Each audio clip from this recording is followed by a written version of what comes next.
မိထက်တောင်းနဲ့ကြီးသေးတယ်ဒါပေမဲ့သူ့ကိုကြိုက်နေရကွာဟဲ့တာလုံးကြောက်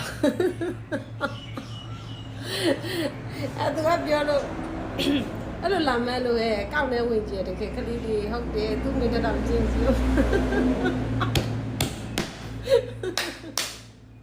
အားလို့ပဲပြပြရရီလိုက်ရှင်တော့တခါလည်းမပြောလိုက်ရှင်ဟုတ်တယ်ကောက်နေဝင်ကြတကယ်ခလေးလေးသူ့မိတဲ့နှစ်ပြန်တော့ချင်းစီသူ့မိကအခုသူမွေးတယ်ဆိုရင်၄50နှစ်သားလားမသိပါဘူး10နှစ်သားဆိုရင်သူ့မိကဘယ်နှစ်နှစ်ဖြစ်သူ့မိကနည်းနည်းလောက်ဖြစ်စက်ကွန်ဆက်ရှိလာကယူလို့ရှိရင်သူက28 30ပေါ့နော်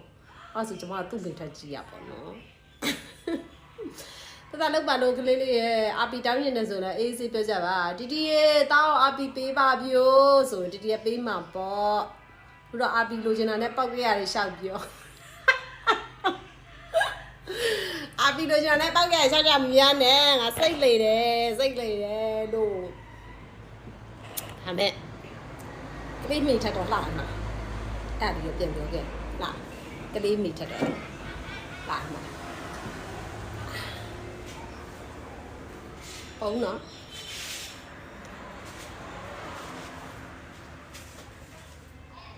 ကလေးမိထက်တော့လှမယ်ထင်ပါတယ်နော်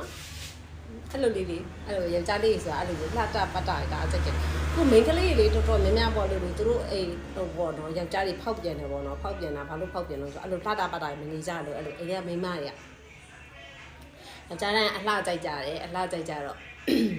အဲ့ဘယ်လိုခေါ်မလဲအရင်တော့ချစ်လို့ကြိုက်လို့ပဲရည်စားထားခဲ့ကြတာလေအဲ့မိန်းမကိုတယူတရပိုးပန်းပြီးတော့လိုက်ခဲ့ကြတာမှန်လားဒါပေမဲ့အဲ့မိန်းမကလေးဝေယဝက်စနော်အိမ်မှုကိစ္စယောက်ျားကိစ္စနော်စီးပွားရေးလူမှုရေးဘယ်လိုပဲဖြစ်ဖြစ်ပေါ့ငွေရေးကြီးပေါ့ယောက်ျားပတ်စံမချနိုင်လို့ရှိရင်လည်းပတ်စံမအပ်နိုင်လို့ရှိရင်လည်းအဲ့လိုစားဖို့တောက်ဖို့အတွက်ကိုဘယ်လိုကြံဖန်လဲအဲ့လိုမျိုးမိန်းမရလုံးမန်းနေရတယ်လေ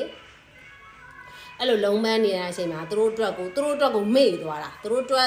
ဆိုကလေးအတွယောက်ျားအတွက်မိသားစုအတွက်အဲ့လိုမျိုးငယ်တဲ့အချိန်မှာကိုမရှိတော့လောက်အောင်မေ့သွားကြတာပေါ့နော်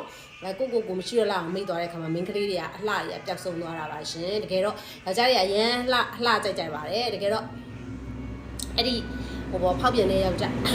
ယောက်ျားတိုင်းအောင်မစိုးလုံးတော့ဖောက်ပြန်တဲ့ယောက်ျားတိုင်းကနေတကယ်တော့အိမ်ကမိန်းမအလုံးလှမပါတခြားအပြင်မှာလှတာပတ်တာအဲ့ဒါလေးခဏတာရကြတာပါအဲ့ဒါကြောင့်အိမ်ရှင်မတွေပြောကြမှာတယ်လှတာပတ်တာနေကြပါလို့ဒီကလေးလေးကိုအကြောင်းပြုပြီးပြောကြမှာရှင်တကယ်လည်းဒီကလေးလေးကကလေးလေးပဲရှိပါသေးရဲ့ရှင်เนาะအဲ့ဒါလေးပြောကြမှာအိမ်ရှင်မတွေလှကြပါအိမ်ရှင်မတွေလှကြပါကိုလည်းရှစ်ကြပါလို့အိမ်ရှင်မတွေပြောကြမှာတယ်ရှင်